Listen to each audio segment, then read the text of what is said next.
All right, welcome back. It's still our Christmas episode on Wake Up Nigeria, and it's going to be a wonderful one that we have in store for you. Obehi Agbo, known professionally as Asob Nelson, is a Nigerian singer, jazz vocalist, guitarist, and actor. His career as a jazz and soul vocalist started in the early 2000s and spanned almost two decades, where he found and recorded over 10 singles. It's great to have you. You're welcome. Thank you. Jazz as an art, you've been doing this for over 20 years now. Yeah. How did this all start for you? It started off from when I, started learning the piano, and so I was playing the piano one day, and then I started trying to apply, some notes to the normal major chords, and then I got inspired by, basically the seventh chord, comprises of the do, mi, so, ti. How many chords are there altogether?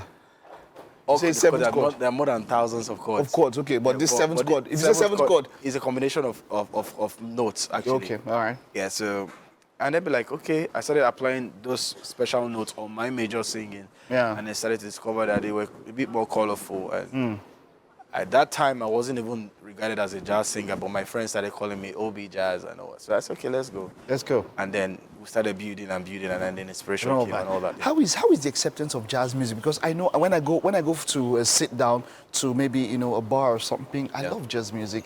How was the acceptance? Has it gone past just in bar to having major jazz concerts and all of that? How's the fellowship? Yeah, in the early times when I started, it was quite rough because as at that time it wasn't very acceptable because we don't usually have people who have the jazz musical background. It's basically maybe Afro and other genres of music. But over time, we started fusing other elements into the jazz that I was doing that made it a bit more subtle enough to be generally accepted. Yeah. And has that acceptance, has it taken roots? It is taking root. Wonderful. Yeah. And so you have over 10 singles now, your personal singles. Is there a body of work that you've put together out there? Yes. Well, the first professional masterpiece I did was project I did was titled Your Love. Okay. And I featured Ige, who is she's a classical singer. Yeah. Very professional singer, and also a music director and all that. So yeah, it was really a journey for me to bring such minds together in the studio to achieve that. The title of the song was Your Love. And she's a classical singer, and that's what goes with jazz and all of that. Yeah. Is it for somebody, for an upcoming artist, somebody who wants to go into classical and jazz music? Yeah. What words would you have for such a person? Because I know that this is a kind of career that it's a labor of love in some ways. Your passion has to push you through because you might not see all the money like the other artists there and all of that. What has kept you this long? How can you help somebody out there with this kind of work? Okay, the first thing, passion is good, but usually will not be enough. But the fact that you love what you're doing, so most times that love for it would always keep you, because if you had started music because you want to make something out of it, you might not be able to make it to the top.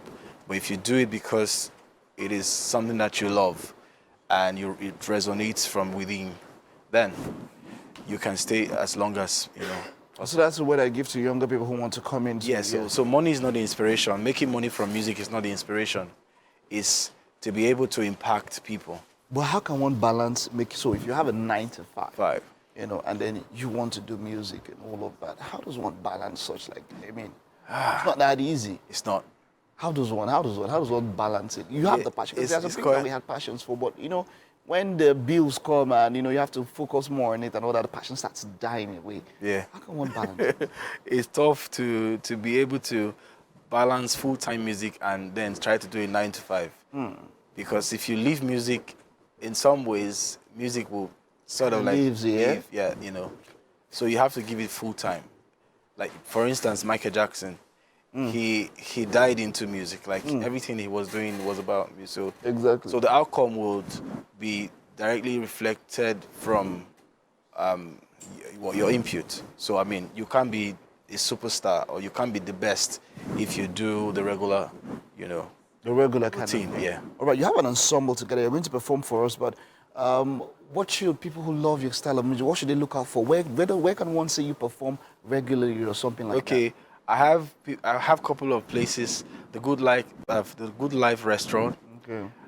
We're actually doing a lot, and I also have some few good places in Lagos where, in a short time, it will be very well established, and people will come and then feel that richness, you know.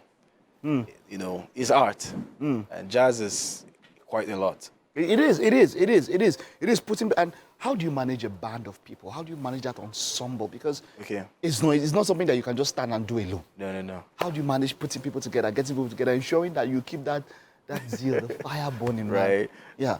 I think that's the hardest part to. It has to be. Because you have to, even if these people, I mean, you might have people who have been with you for, you know, for a while, but then they have to also feed their families, also have to take care of their basic needs. So every rehearsals has to be paid for, every event has to be. Or more. So these guys has to be sorted, I mean, in a way. So it's quite a lot. It is. For starters like us that are independent artists. So yeah, we're looking forward to the future where we'll look back and be like, well, yeah, thank God we did. Yeah, it was worth it. Thank you. I like that. It's a wonderful note Yeah. to end this one.